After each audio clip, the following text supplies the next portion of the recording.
Viktor Bout. Who is the Merchant of Death?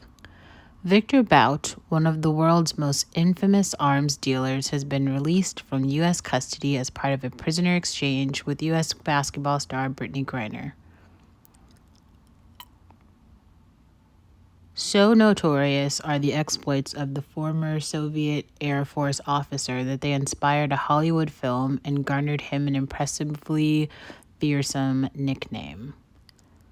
I'm going to have to watch this film. Bout was extradited from Thailand to the U.S. in 2010 after a sting operation by the U.S. Drug Enforcement Agency, DEA, 2 years earlier. Agents from the DEA posed as potential buyers from the Revolutionary Armed Forces of Colombia, known as Farc. Bout claimed he was simply an entrepreneur with a legitimate international transport business, wrongfully accused of trying to arm South American rebels, the victims of U.S. political machinations. But a jury in New York didn't believe his story.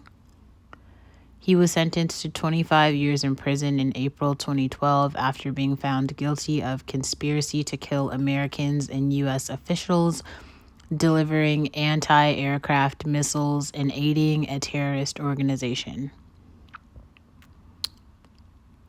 Bout, a Russian national born in Soviet-ruled Tajikistan, began his career in air transport in the early 1990s after the fall of the USSR.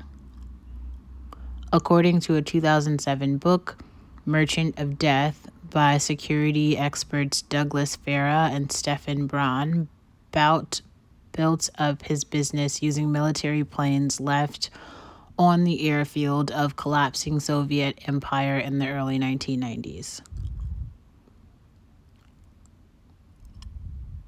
Bout, who was 45 when he was sentenced, is said to have began channeling weapons through a series of front companies to war-torn parts of Africa.